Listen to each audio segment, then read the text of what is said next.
জুয়া, অনলাইন জুয়া এবং মাদকের বিরুদ্ধে জিরো টলারেন্স ঘোষণা করেছে। আগামী 30 এপ্রিলের পরে অভিযান পরিচালনা করব। এই দেশের যুব সমাজকে রক্ষা করার জন্য এর কোনো বিকল্প না। মাদকদ্রব্য নিয়ন্ত্রণ আইন 2018 সংশোধিত 2020 এই সীসা খ শ্রেণীর মাদক দ্রব্য হিসেবে তফসিলভুক্ত। বর্তমান গণতান্ত্রিক সরকার মাদককে জাতীয় সমস্যা হিসেবে চিহ্নিত করে নির্বাচনী ইশতেহারে স্পষ্ট প্রতিশ্রুতি দিয়েছে। অবৈধ সীসা লাউঞ্জে সীসা ব্যবসা চালুর রাখার লক্ষ্যে রাষ্ট্রপক্ষের বিরুদ্ধে সীসা লাউঞ্জ মালিকগণ 5টি রিট মামলাগুলো পড়লাম না, মানে স্পিকার, পঠিত বলিয়া গণ্য করা হোক, দায়ের করেন। এসব রিট মামলায় মহামান্য হাইকোর্ট বিভাগের রুল ও নির্দেশনার বিরুদ্ধে মাদকদ্রব্য নিয়ন্ত্রণ অধিদপ্তরের আপিলের পরিপ্রেক্ষিতে মহামান্য আপিল বিভাগ অন্তর্বর্তীকালীন আদেশ ভ্যাকেট করে দিয়েছেন। স্বরাষ্ট্র মন্ত্রণালয়ের 8 এপ্রিল 2026 তারিখের একটি স্মারক নম্বর পঠিত বলিয়া গণ্য হোক, মানে স্পিকার, এই স্মারকে অনুমোদনবিহীন সীসা লাউঞ্জ নামক মাদক স্পট বন্ধের নির্দেশনা বাস্তবায়নে মাদকদ্রব্য নিয়ন্ত্রণ অধিদপ্তর সহ সংশ্লিষ্ট আইন শৃঙ্খলা রক্ষাকারী বাহিনী সমন্বিতভাবে কঠোর পদক্ষেপ গ্রহণ করেছে।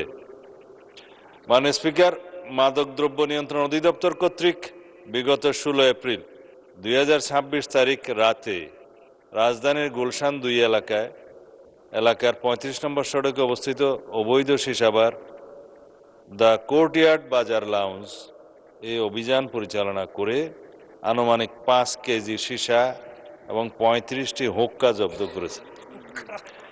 20/4/2026 তারিখে এস লাউঞ্জ রেস্টুরেন্ট নামীয় অবৈধ সীসা লাউঞ্জ অভিযান পরিচালনা করে 4 কেজি সীসা ও 8টি হুক্কা জব্দ করেছে। অবৈধ সীসা লাউঞ্জ সমূহ যাতে নাম ও ঠিকানা পরিবর্তন করে পুনরায় কার্যক্রম শুরু করতে না পারে সেই লক্ষ্যে গোয়েন্দা নজরদারি জোরদার করা হয়েছে এবং সংশ্লিষ্টদের বিরুদ্ধে কঠোর আইনি ব্যবস্থা গ্রহণ অব্যাহত রয়েছে। এর সাথে যে কোনো ব্যক্তি বা প্রতিষ্ঠানের সম্পৃক্ততার অভিযোগ পাওয়া গেলে তা গুরুত্ব সহকারে তদন্ত করে প্রয়োজনীয় আইনানুগ ব্যবস্থা গ্রহণ করা হবে। মহামান্য হাইকোর্ট বিভাগে সীসা বার পরিচালনার বিষয়ে রিট কারিগণের বিপক্ষে সর্বদা আইনি লড়াই পরিচালনা করার পাশাপাশি সীসা বার সমূহে নিয়মিত অভিযান পরিচালনা অব্যাহত রেখেছে মাদকদ্রব্য নিয়ন্ত্রণ অধিদপ্তর। মাননীয় স্পিকার, রাজধানীর বিভিন্ন এলাকায় আবাসিক ভবন, রেস্টুরেন্ট ও ক্যাফের আড়ালে অবৈধ সীসা লাউঞ্জ পরিচালনার বিষয়টি ঢাকা উত্তর সিটি কর্পোরেশনের নজরেও এসছে। এই ধরনের কার্যক্রম জনস্বাস্থ্য, নগর শৃঙ্খলা ও আইন শৃঙ্খলার জন্য ক্ষতিকর এবং কোনোভাবেই গ্রহণযোগ্য নয়। ঢাকা উত্তর সিটি কর্পোরেশন নিয়মিত ভ্রাম্যমাণ আদালত ও তদারকি কার্যক্রমের মাধ্যমে অবৈধ সীসা লাউঞ্জ চিহ্নিতকরণ ও বন্ধে অভিযান পরিচালনা করছে। এ বিষয়ে আইনশৃঙ্খলা বাহিনী ও সংশ্লিষ্ট সংস্থাসমূহের সাথে সমন্বয় করে যৌথ অভিযান পরিচালনা করা হচ্ছে। এছাড়া কোনো ব্যক্তি বা প্রতিষ্ঠানের বিরুদ্ধে প্রশাসনিক সহযোগিতার মাধ্যমে অবৈধ কার্যক্রম পরিচালনার অভিযোগ পাওয়া গেলে তা গুরুত্বের সাথে তদন্তপূর্বক প্রয়োজনীয় ব্যবস্থা গ্রহণ করা হবে। ঢাকা উত্তর সিটি কর্পোরেশন হতে সিটি কর্পোরেশন আদর্শ কর তফসিল 2026 অনুযায়ী নির্ধারিত ব্যবসার ধরনের ট্রেড লাইসেন্স ইস্যু অথবা নবায়ন করা হয়। আদর্শ কর তফসিল সীসা লাউঞ্জ শিরোনামে কোনো ধারণ নাই। অতএব অবৈধ সীসা লাউঞ্জ সম্পূর্ণরূপে বন্ধে ঢাকা উত্তর সিটি কর্পোরেশন কঠোর অবস্থানে রয়েছে। এই বিষয়ে অভিযান অব্যাহত রাখবে। বিগত আওয়ামী লীগ সরকারের শাসনামলে 2009 থেকে 2024 পর্যন্ত রাজধানী ঢাকার গুলশান, বনানী, ধানমন্ডি, মোহাম্মদপুর, উত্তরা ও বারিধারার মতো অভিজাত এলাকায় আবাসিক ভবন, রেস্টুরেন্ট এবং ক্যাফের আড়ালে ব্যাপকভাবে অবৈধ সীসা বার ও লাউঞ্জ গড়ে ওঠে। প্রভাবশালী রাজনৈতিক ব্যক্তি, অসাধু ব্যবসায়ী এবং প্রশাসনের কতিপয় কর্মকর্তার ছত্রছায়ায় নিয়মিত এসব স্থানে মাদক সেবন, কেনাবেচা সহ বিভিন্ন অনৈতিক কর্মকাণ্ড পরিচালিত হতো। বিভিন্ন সময়ে অভিযানে কিছু সীসা বার বন্ধ হলেও পরিবর্তন করে এবং প্রভাব খাটিয়ে আবার তা চালু হতো। রাজধানীর অভিজাত এলাকায় এলাকার আবাসিক ভবন, রেস্টুরেন্ট ও ক্যাফের আড়ালে অবৈধ সীসা লাউঞ্জ বন্ধে পুলিশ কর্তৃক গৃহীত ব্যবস্থাসমূহ নিম্নরূপ: ঢাকা মেট্রোপলিটন পুলিশের গোয়েন্দা ও অপরাধ বিভাগ কর্তৃক সার্বক্ষণিক প্রকাশ্য ও গোপন পুলিশি নজরদারি অব্যাহত আছে।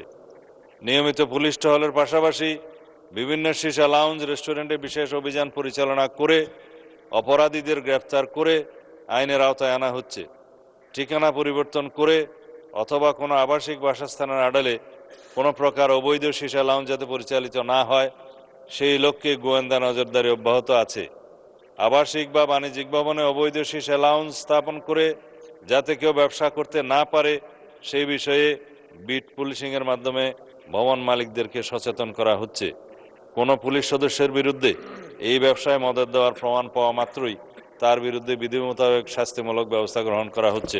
মাননীয় স্পিকার, মাননীয় সংসদ সদস্য জনাব জয়নুল আবেদিন ফারুক এমপি এর রাজধানীর অভিজাত এলাকায় আবাসিক ভবন, রেস্টুরেন্ট ও ক্যাফের আড়ালে গড়ে ওঠা সীসা বার বন্ধের বিষয়ে যদি কোনো সুনির্দিষ্ট প্রস্তাবনা মতামত থাকে তিনি তা আমাদেরকে অবগত করলে সে বিষয়ে আমরা প্রয়োজনীয় ব্যবস্থা গ্রহণ করার প্রতিশ্রুতি দিচ্ছি।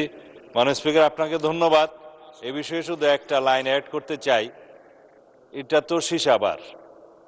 আমরা আমাদের নির্বাচনী ইশতেহার অনুযায়ী, জাতির কাছে প্রদত্ত প্রতিশ্রুতি অনুযায়ী এদেশে জুয়া, অনলাইন জুয়া এবং মাদকের বিরুদ্ধে জিরো টলারেন্স ঘোষণা করেছে।